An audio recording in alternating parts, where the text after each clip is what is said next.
Well, we're talking about the respiratory system, so it may be worth asking, what is respiration?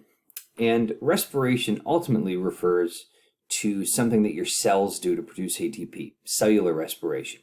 This means your cells taking glucose and oxygen and putting them together in a series of chemical reactions to produce ATP, right, to turn that energy that was locked in the glucose into ATP, and then producing CO2 and water as waste products.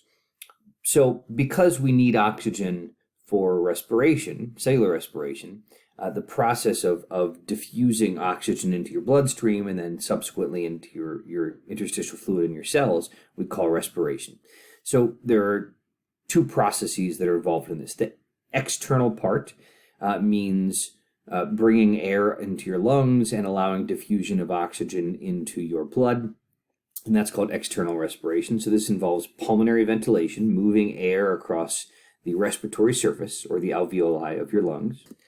And the second process is called internal respiration, and this is what we do once we get that blood full of oxygen to your tissues, and that involves the diffusion of oxygen from the capillaries of your blood into your interstitial fluid and ultimately your cells to be used for cellular respiration. And then the CO2 diffusing the opposite way from your tissues where it's produced as a waste product, and if it builds up too much can be toxic, right, into your blood, so it can be taken back to your lungs and via external respiration can be diffused into your alveoli and then breathed out. So all of this has to do with gas diffusion and then also gas transport. And gas diffusion occurs, again, at your lungs, from your lungs into your blood, and then from your blood into your interstitial fluid and ultimately the tissues of your cells via internal respiration. If either of these two processes is not working effectively, we can get hypoxia, which means low tissue oxygen levels. And that puts limits on what you can do, right? So if for one reason or another you're hypoxic, maybe you have emphysema or something and you're not able to diffuse oxygen sufficiently into your blood during external respiration. That means that you're not going to be able to do as much cellular respiration and make as much ATP. You're going to have very low energy. You're not going to be able to go hiking or running for long distances. And if it gets really bad, it can go to anoxia, which means no oxygen supply, and this means death of tissue. So this is what happens in heart attacks, right? In this case, internal respiration is blocked because you have blockages usually of coronary blood vessels, coronary arteries, and that oxygen-filled blood can't get to the tissue. So you're blocking one of those two processes, you can get hypoxia or anoxia. But ultimately, it all starts with being able to bring oxygen-filled air from outside in the atmosphere into your lungs to allow for that initial diffusion to happen, that external respiration. And this happens because of something called Boyle's law. We've essentially talked about this before when we talked about the heart. Pressure and volume are inversely correlated, meaning as volume goes up, gets bigger, pressure gets lower. And when volume gets lower, meaning a space gets smaller, pressure gets higher, right? If the walls closed in around you, right, the pressure would go up around you, okay? Volume goes down, pressure goes up.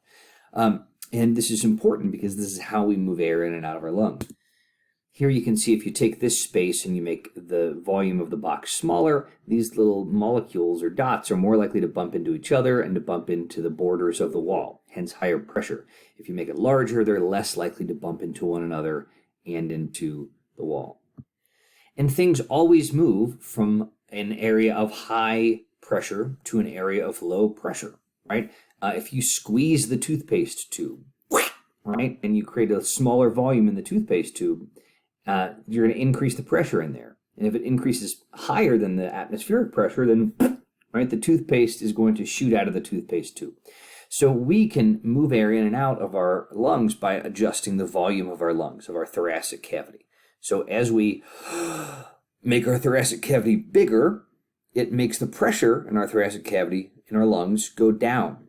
And lower pressure, if it gets lower than the atmospheric pressure, it creates a vacuum and it sucks air into our lungs. And we change the volume of our thoracic cavity by using two main things. One, the external intercostal muscles of our rib cage, which pull the rib cage out, right? You can feel this. Put your hands on your chest at home and breathe in. you can feel your rib cage go out. It kind of swings out like a bucket. And then also your diaphragm sits like a bell when it's relaxed, and when you contract it, it pushes down. And this also creates more volume in this thoracic cavity when this bell gets pushed down. At rest, your pressure inside your lungs, or intrapulmonary pressure, is the same as your atmospheric pressure. And therefore, no air movement occurs because there's no difference in pressure. But if you expand your thoracic cavity, you create lower pressure inside and you suck air in. Now, again, you do this by moving out your rib cage and contracting your diaphragm, which are attached to your parietal pleura. And your parietal pleura is sort of vacuum attached to your visceral pleura because there's fluid in between, and that fluid creates a vacuum. So as it stretches out, it pulls the visceral pleura with it, and the visceral pleura is attached to your lungs.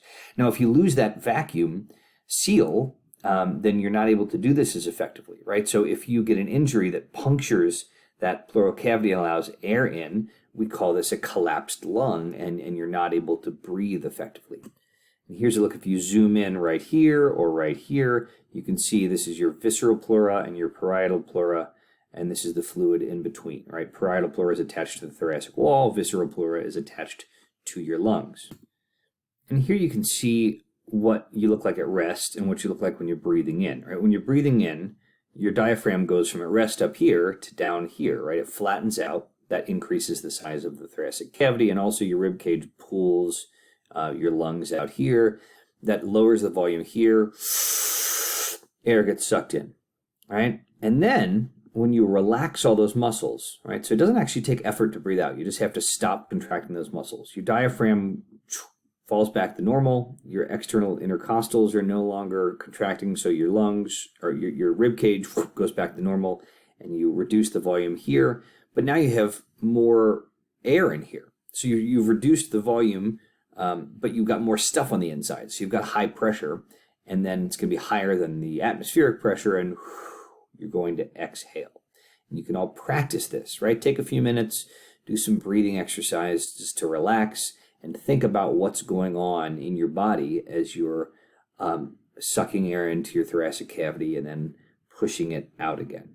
And this is a great look at the difference in pressure as you are breathing, right? So you start off at zero difference in pressure, meaning the pressure inside your lungs, intrapulmonary pressure, is the same as the pressure outside. And as you increase the volume of your thoracic cavity, the pressure difference begins to grow, right? You have a negative pressure differential from the perspective of your intrapulmonary pressure. Then air gets sucked in, right? You can see this shows you the air getting sucked in. And then as we reduce the size of our thoracic cavity, air gets pushed out here. Air begins to flow out, again, toward the lower atmospheric pressure. So what muscles are responsible for this? Well, the primary muscles of inspiration, or breathing in, are your diaphragm, which is this bell-shaped muscle down here that separates your thoracic and abdominal cavities, right? Here's your diaphragm. Goes all the way along here. And then your external intercostal muscles. And intercostal literally means between your ribs. You have two sets, internal and external. Those are like the rib meat when you're, going to, a ribs restaurant and eating delicious ribs, you're eating the intercostal muscles. But the external ones are what pull your rib cage out. So the external intercostals and the diaphragm are your primary inspiratory muscles of inspiration or breathing in. Now, you have a lot of other muscles that can be involved. So let's say you want to take a big breath. Right? When you take a big breath, you don't sit like this, right? You might stand up, right? And you might put your shoulders back and up and put your head up and breathe in, right? And all of those muscles that are involved in doing those things are called your secondary or accessory inspiratory muscles. So anything that like lifts your shoulders and brings your rib cage out, things like that are involved in that. And you don't have to know all these, but your sternocleidomastoid, scalenes, pectoralis minor, all of those are accessory muscles of inspiration. When we talk about muscles of expiration or breathing out, your primary expiratory muscles are nothing, right? You don't actually have to contract any muscles to do a normal breath out, right? You just, after you've breathed in, you just relax those muscles and you'll automatically breathe back out again. And this is because you have elastic tissue that causes it to squeeze back, right? You have elastic in your alveoli, right? And these muscles, once they stop contracting, are just going to let everything fall back. And that just by itself will cause your thoracic cavity to get smaller, increase pressure, push air out. That said, you do have accessory expiratory muscles when you want to really get a good, bunch of air blown out, like when you're blowing out birthday candles or something like that. And those are any muscles that will make your thoracic cavity smaller. And a lot of those are abdominal muscles, right? Your transverse abdominis and rectus abdominis and obliques, anything that you blow out as hard as you can and feel those muscles that are engaging, right? A lot of those are your abdominal muscles. Again, these are just, your birthday candle blowing out muscles or accessory expiratory muscles. Now, that also includes your internal intercostal muscles. So your external intercostal muscles help expand. Your internal intercostal muscles will pull that rib cage in as far as it will go. So let's talk about respiratory volumes a little bit, meaning the volume of air that's taken into your lungs at a given time. And one of the most useful respiratory volumes is called your tidal volume.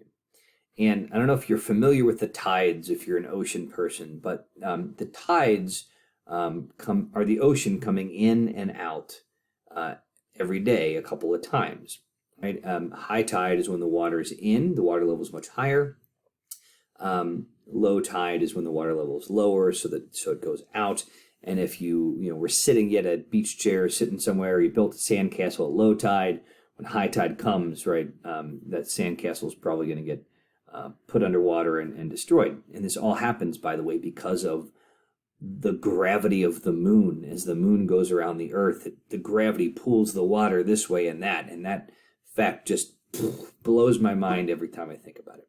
But your tidal volume is your normal in and out of breath, your quiet breathing when you're not even thinking about it. This is just your typical breath.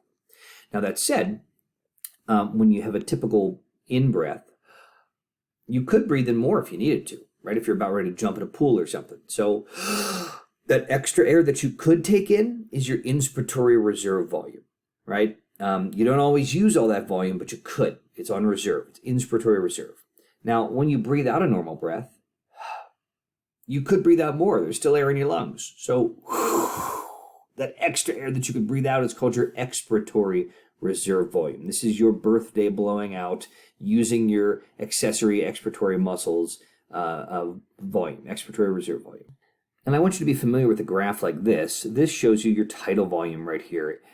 In, out, in, out. And so this would be even more out. That's your expiratory reserve volume, right? And then back to tidal, in, out, in.